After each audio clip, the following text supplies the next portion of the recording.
Hər vaxtınız xeyir əziz tamaşaçılar və dəyərli izləyicilərimiz. Hər birinizi Kesali İnternet Televiziyasının efirindən salamlayıram. Bizimlə həm söhbət verilişini izləyirsiniz. Əziz tamaşaçılar, bugün ədəbi düşüncənin həm yaradıcı, həm də yönverici tərəfinə yaxınlaşırıq.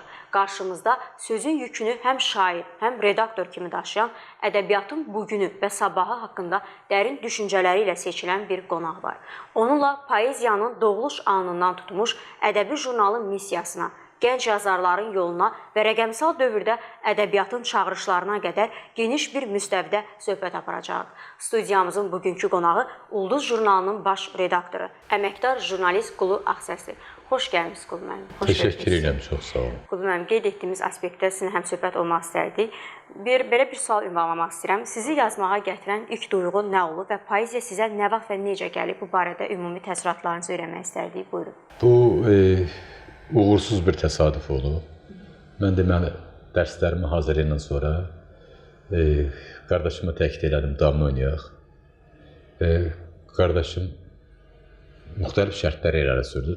Təbii ki, mən uşağımı oynamaq istəmirdim. Mən 2-ci ya 3-cü sinifdə oxuyurdum. Sonra belə şərt irəli sürdüm ki, uduzan şeir yazsın. Mən də damlanı yaxşı bacarmadım, öyrənmək istəyirdim. Uduzdum, qardaşım da dedi, şeir yaz. Amma niyə şeir yazsın? O söz mənim ağzıma çıxmışdı və mən oturub ilk şeirimi yazdım. Moskvaya həsr olmuş bir şeirimi yazdım. Və ondan sonra hər dəfə şeir yazanda elə bilirəm ki, damlada uduzmuş adama.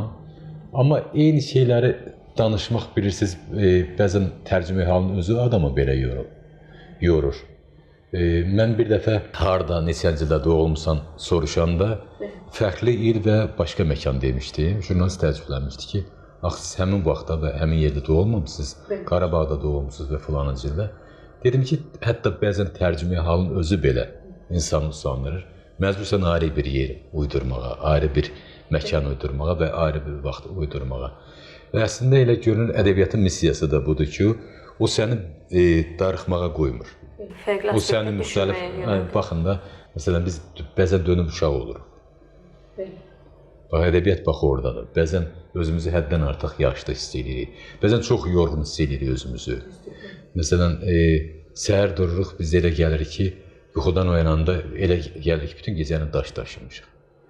Ədəbiyyat o suallara cavab axtarmağa can atır, çalışır ki, niyə biz dincəlib yorulur, işləyib həzz alırıq? Niyə biz özümüzü öz yaşımızda yox, ondan çox gənc, yaxud ondan çox yaşlı hesab edirik? Yəni, mənə gəlir ki, ədəbiyyatın bir missiyası da məhz bu suallara cavab axtarmaqdır.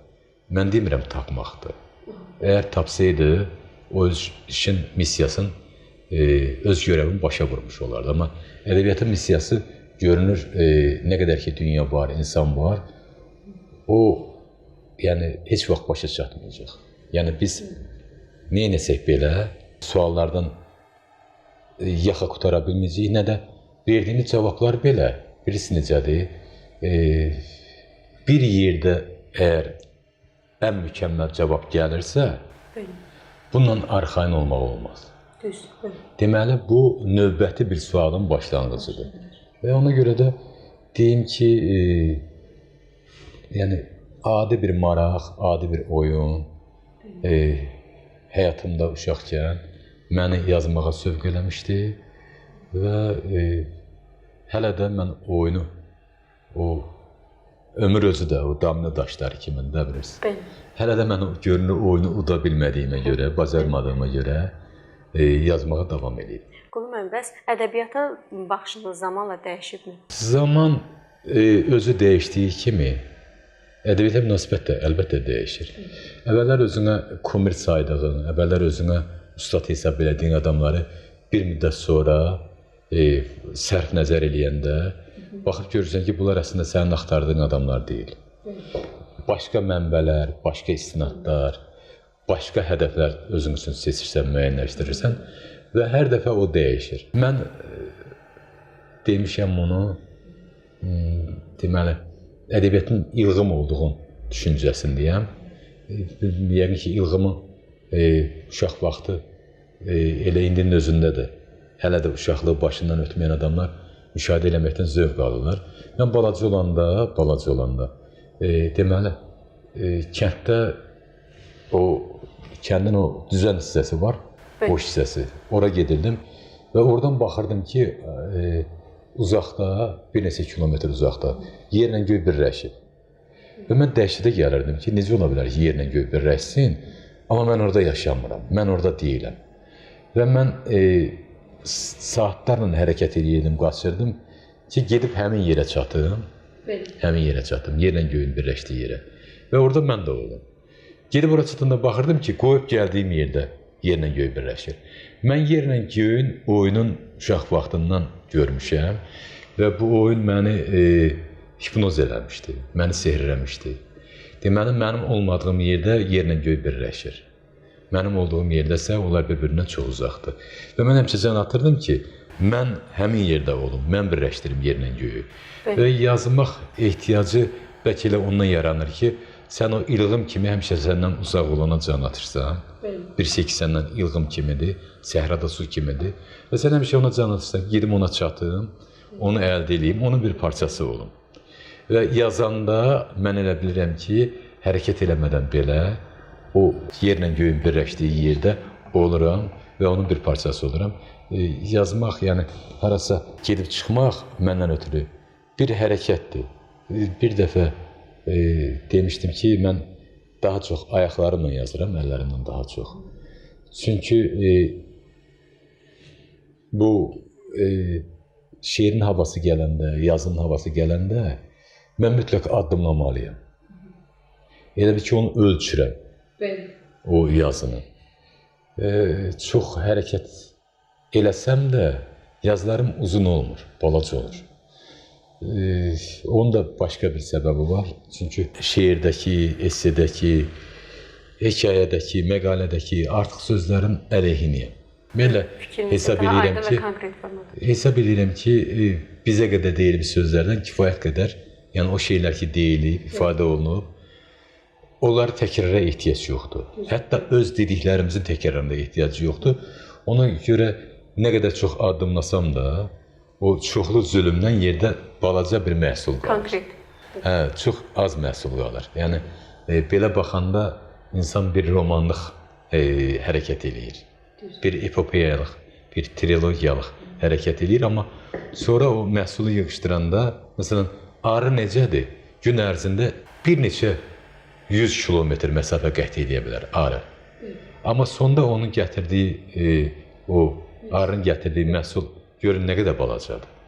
Halbuki o, amma əgər biz onu pətəyin yanına, deməli, tökülmüş qənd tozu ilə, şəkər tozu ilə, qətlə biz onu təhciz eləmiş olsaq, heç uzağa getməz. O da məhsul verir, bu da məhsul verir. Amma yalnız ariflər, ağzının dadını bilənlər bilirlər ki, fərq nədədir? Bu, İsmailədə, Burovdaldan yığılmış məhsulun bəhrəsidir. Yoxsa, məsələn, Bakının hansısa bir çox da uzaq olmayan qəsəbəsində, yəni o şəkər tozu ilə, yəni hansısa bir başqa bir yerdə şəkər tozu ilə təhciz olunmuş, belə deyək də, dırnaqarası arının verdiyi məhsuldur. Yəni, bunu ayırd eləməkdən ötürü gərək sən mütəxəssis olasan. İndi ədəbiyyatın da təbii ki, öz meyarları olduğu kimi, ədəbiyyatın da öz xiridarları olduğu kimi, ədəbiyyatın da öz uzmanları olmalıdır. Və yaxşı ki, var, az da olsa onlar var. Onlar o xalis balla, o süni balı ayırd edə bilər. İndi birazdan o ədəbiyyat alimlərinin boynuna tezliklə daha ağır məsuliyyət düşmüş olacaq. Bu nədən irəli gəlir? Süni intellekt indi elə bildiyimiz şeiri yazır. Süni intellekt elə bildiyimiz mətnləri quraşdırır. Süni intellekt indi elə bizim cavab verə biləcəyimiz və bəzən də bizdən daha ağıllı, daha deməli, əhatəli cavab verir. Amma bir fərq var da, insanın emosiyasını o verə bilməz. Aydındır, insanın hiss-həyəcanı verə bilməz. Süni intellekt operatorun üzünə baxıb mənim kimi, onun ürəyində nə keçəni mənim kimi hiss edə bilməz. Onun narazılığın, onun razılığının, onun mənim cavabından aldığım məmnuniyyət, yaxud qeyri-məmnuniyyəti süni intellekt o bir aparatdır. O yalnız danışmağı bacarır. Hazır konkret cavablar. Bəli. İndi deyirəm ədəbiyyat adamlarının boyundan, daha doğrusu ədəbiyyat alimlərinin boyundan həm də süni intellektlə təbii yazını ayırd eləmək düşür. Bu çox çətin missiyadır. Ola bilər ki, hansısa bir şairin mətni o qədər də uğurlu olmaya bilər. Amma bu təbii materialdır. Aydındır. Bəli. Və ədəbiyyat mütəxəssisi onu qiymətləndirməlidir. Onu süni intellektdən ayırmalıdır. Qulu müəllim, Ulduz jurnalı bugün Azərbaycan ədəbi ictimaiyyəti üçün nəyi təmsil edir və onun ədəbi mühitindəki missiyanı necə xarakterizə edərdiniz? Bəs bu barədə nə demək istərdiniz? Ulduz jurnalı artıq uzun müddətdir çap olunur. Yəni 1967-ci ildən bəri ötən vaxt, bilirsiniz ki, böyük bir vaxtdır. 58 il biz yanvar ayında 59-cu ilə qədəm bastıq. Bu vaxt ərzində Ulduz jurnalı böyük bir yol keçib.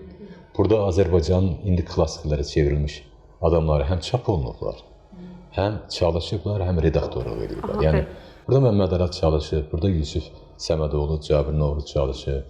Burada bilirsiniz ki, Abbas Abdullah, Ələkbər Salazadə çalışıb. Əhməd Cəmil kimi hamımızın şeirini əzbər bildiyimiz Can Nənə bir nağıldadır kimi məşhur bir əsərin müəllifi çalışıb. Burada yəni Məmməd Araz məhsul katib işləyib, İsim Əlizadə çalışıb, Vaqif Cəbrayzadə və s. Və çap olunanlarda uzun bir siyahı göz önünə gətirmək olar. Çap olunanlardan İsa Muğanla kimi, İsmail Şıxlı kimi müqtədir qələm adamları burada çap olunublar. Elə o vaxtdan və indi də bu gənclər üçün olan bir dərgidir. Bu daha çox gəncliyə hesablanıb. İndi də biz bu, əlbəttə ədəbiyyat həm də bir estafetdir. Biz də çalışırıq ki, o bizim sələflərin qoyub getdiyi yolu layiqincə davam elətdirək və estafeti biz qoruya bilək. Təbii ki, gənclər üçün əlimizdən gələni eləməyə biz hazırıq. Bu gəlişi gözəl söz və şüar deyil, bu bizim vəzifə borcumuz. Bizdən qabaq eləyiblər və biz də boynumuzun borcudur ki, biz də bunu eləyək. Yanvar sayında biz başlayaraq bu ilin yeni layihələrə başlamışıq. Yanvar sayından etibarən demək artıq bu il üçün nəzərdə tutduğumuz bir neçə iş tezliklə, yəni 21-ci rübülən qədər yekunlaşdırmaq fikrimiz var. Bunlardan biri 35 yaşa qədər Azərbaycan gənclərinin prozasıdır, hekayələridir. 14 gənc təqdim eləmişik biz bu il və redaktorluğu da gənclərin özünə, onlardan biri olan Nemət Mətinə həvalə elədik. Nemət Mətin 35 yaşa qədər 14 gəncin hekayəsini bizə təqdim elədik. Ulduzun bir nömrəsi çıxıb. Növbəti ay biz 35 yaşa qədər gənclərin əsərlərindən, tənqidi əsərlərindən ibarət xüsusi nömrə hazırlamaq istəyirik. Onu biz qismətə tapşırmışıq və sonraki nömrədə isə Allahın köməkliyi ilə biz 35 yaşa qədər gənclərin poeziyasından ibarət xüsusi nömrə hazırlayırıq. O da çap olunacaq, onu da Ulucay Akif hazırlayır və deyim ki, xüsusi nömrələr elə gənclərin özlərinə həvalə olunur. Biz redaksiya olaraq onlara sadəcə nəzarət edirik, yaxşı mənada ki, yəni çap prosesində. Və sonra hər üç nömrə çıxandan sonra AMİA-nın deməli prezidenti, hörmətli akademik Səhəl Bəli ilə bizim söhbətimiz oldu. Hər üç nömrənin AMİA-da, Ədəbiyyat İnstitutunda ayrıca təqdimatı olacaq, tədbir keçiriləcək və hər üç nömrə haqqında bizim alimlər öz sözlərini deyəcəklər, tənqidi material, bəli, tənqid, təhlil, təftiş edəcəklər onu və hər üç alimlə də danışığımız olub, hər üç alimlə. Hələ mən alimlərin kim olduğunu hər üçün demək istəmirəm. İnşallah iyun ayında, yəni biz 3 nömrənin, xüsusi nömrənin təqdimatını keçirdəndə həmin alimlər orada öz yazılarına çıxış edəcəklər. Amma təkcə bununla bitmir. Biz ötən ilin sentyabrında Ankarada dərc olunan Gənc Ürəklər dərgisini bütövlükdə Azərbaycanda çap elədik, Ulduz jurnalında. Gənc Ürəklər dərgisi Möhtərəm Şahinin baş redaktor olduğu bu gözəl dərgi bizdə Azərbaycanda çap olundu. Türkiyə türkçəsində və sonra yanvar ayında bu ilin Ulduz jurnalı tarixində ilk dəfə olaraq bu il Türkiyədə çap olundu bütövlükdə və Azərbaycan türkçəsində bu bizim qardaşlaşmış iki dərginin layihəsidir. Gənc Ürəklər və Ulduz dərgisinin möhtərəm Şahinlə biz bunu imzalamışıq və sevinirəm ki, çox yaxşı qarşılandı. Onların işlər müdiri və jurnalın təşkilçilərindən biri Cemil Yılmaz Bakıya gəldi. Biz onun yazıçılar birində Anar müəllim sədarəti ilə təqdimatını keçirdik. Türkiyə ilə bizim layihəmiz təkcə bununla məhdudlaşmır. Artıq Ulduz jurnalına iki dərgidən deməli təklif gəlib. Onlar bizim deməli ədəbiyyatın Türkiyədə çapın məhz Ulduz jurnalına həvalə etmək istəyirlər. Məmnuniyyətlə razılaşmışıq. Və Özbəkistanla da artıq razılaşmamız var. Bizim bir nömrənin Özbəkistanda çapı planlaşdırılır bu il ərzində və Özbəkistandan da bir dərginin Azərbaycanda çapı planlaşdırılır. Layihələrimiz çoxdur, işlərimiz çoxdur. Hər şey eləmək istəyirik ki, təkcə Azərbaycan arenasında deyil, həm də heç olmasa Türk dünyası arenasında biz əlaqələr yaransın, çap olunaq. Biz onları tanıyaq, onlar bizi tanısınlar. Mənlə gəlir ki, yetər ki bizi tanısınlar, tanısalar sevəcəklər. O Üzeyir bəy deyirmiş ki, tələbələrimizə siz Azərbaycanı tərifləməyin, Azərbaycanı tanıdın, özləri sevəcəklər. Mən də gəlir ki, Azərbaycanın elə bir ədəbiyyatı var ki, onu tərifləmək lazım deyil. Onu tanıda bilsək, təbliğ edə bilsək, onu sevəcəklər. Qulu müəllim, şeirlərinizdə rast gələn ən çox mövzular və beləcə simvollar hansılardır və onlar sizin üçün ümumi bir hansı xüsusi mənası var? Dəyərli, diqqətli oxucular daha çox nəyə istinad elədiyimi bilirlər. Onu öz dilimdən ifadə eləməyim məncə doğru deyil. Həm də ona görə ki, bəzən mənim demədiyim sözləri də oxucular tapıb deyirlər və mənim çox xoşuma gəlir. Həsən mən onu nəzərdə tutmamışdım. İkinci bir şey deyim ki, mən yazanda heç vaxt onu planlaşdırmıram. Bu nəyə aid olacaq? Bugün yaxşı bir söz eşitdim. Deyir ki, siz yatanda hansı yuxu görəcəyinizi bilirsiniz. Bilmirik, düzdürmü? Ədəbiyyat yazmaq da məndən ötürü də elə məhz o yuxu kimidir. Mən hətta publisistika, essi, yaxud şeir, nə yazacağımı belə, yaxud status, onu da qabaqcadan heç vaxt planlaşdıra bilmirəm. Qulu müəllim, yazmamaq da yazmaqdır deyirlər. Sizin həyatınızda belə bir dövrlər olubmu, yazmaq istədiniz, amma yaza bilmədiniz? Deməli, mən sizə bir şey deyim. Bir vaxtlar dünyada iki şair var idi. Onun biri şeir yazan idi, o birisi şeir oxuyan idi. Biri şair, biri oxucuydu. İndi dünyada bir şair var, oxucu yoxdur. Yaxın gələcəkdə dünyada yalnız şeir olacaq. Yəni yazmaq qədər də yazmamaq deyilən ədəbiyyata bir xidmət var.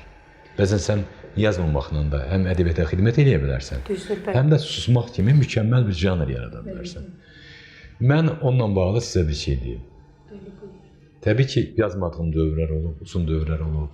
İçində məhsuldar qələm adamı deyiləm və elə bir fikrim də yoxdur. Mən sizə bir müqayisə deyim. Dünyada iqtisadiyyat böhranı deyilən bir böhran var. Ekonomik böhran, iqtisadi böhran. Bu ekonomik böhranı hiss edən ölkələr hansılardır? İqtisadi cəhətdən inkişaf eləmiş ölkələr. Məsələn, iqtisadi cəhətdən heç bir nailiyyəti olmayan ölkənin böhranı ola bilər, qətiyyən. Yaradıcılıq böhranı da iqtisadi böhran kimidir. İstedadlı adamlar böhran keçirir. İstedadsız adamlar heç vaxt böhran keçirir. Düzdür, bəli. Çünki onsuz da heç bir şey ortaya qoymur. Mən böhran keçirdiyimə görə sevinirəm.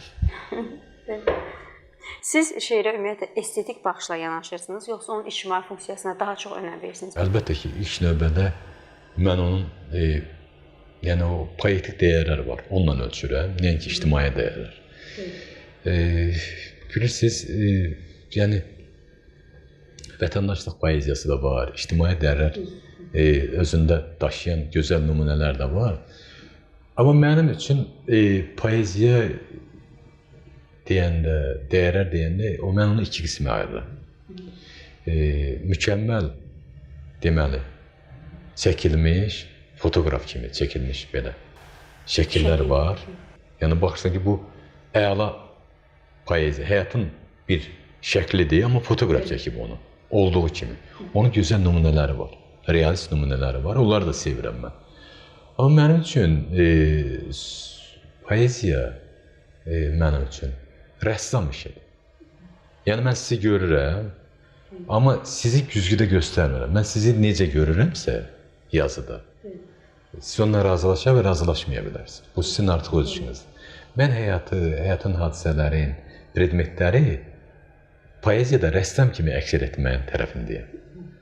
Yəni, mütləq şəkildə bu ona oxşamaya da bilər. Yəni, təxəyyüldə canlandırmaq. Yəni, necə görürəmsə özüm onu, bədii təxəyyüldə, o cür canlandırmağın tərəfindəyəm. Amma, yəni, başqa cür onu görən, onu qiymətləndirən, onu qələmə alan nümunələr və ədiblər də var və böyük nümunələr də var, əsərlər də var. Sadəcə mən öz variantımı deyirəm ki, mən qələmə aldığım nə varsa, təkcə onun şəklini yox, həm də sözün şəklini ora, özümün də şəklimi ora əlavə eləməyə can atmışam həmişə.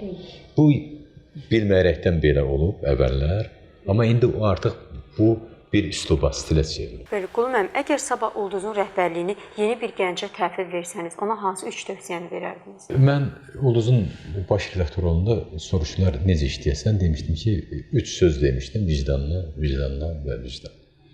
Özümə nəyi rəva bilirəmsə, təbii ki, ona da eyni şey deyərdim ki, yəni ki, öz işin vicdanla yerinə yetirsin, yəni çalışdığı qədər konjunkturadan qaçsın, xalturaya getməsin və yəni bilirsiniz, mən artıq 20 ildir Ulduza çalışıram və bir dəfə də demişdim onu Mədəniyyət kanalında da dedim onu bir dəfə.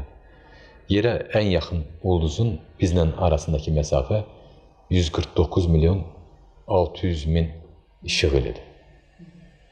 Ya kilometr, yəni fantastik bir rəqəmdir bu və onun adı Günəşdir. Amma o ulduzun adı, ən yaxın ulduzun adı. Bir də var ki, yerə ən yaxın ulduz təbii ki, ulduz jurnalıdır.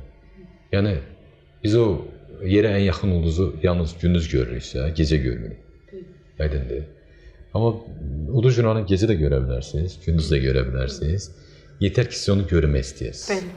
Aydındır. Siz onu görmək istəyəsiniz, onu görəcəksiniz. Orada layihələri görəcəksiniz, orada yeni yarının ədəbiyyatı görəcəksiniz, orada yeni ədəbi nəsli görəcəksiniz. Və indi bilmirəm, dünya hara doğru gedir, mən bilmirəm. Bu gedişatı, bu texnologiya hara sürükləyir bu dünyanı, bəşəriyyəti.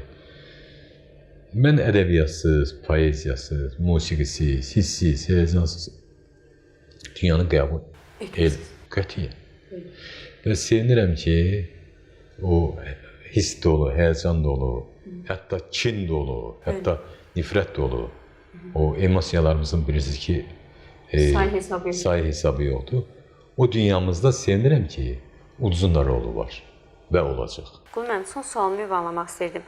Azərbaycan ədəbiyyatının bugünkü mənzərəsinə ümumi bir qiymət versəniz, nə deyərdiniz? Azərbaycan ədəbiyyatının ümumi mənzərəsi ümumiyyətlə qiymət vermək baxımından müxtəlif orada rəylər ola bilər.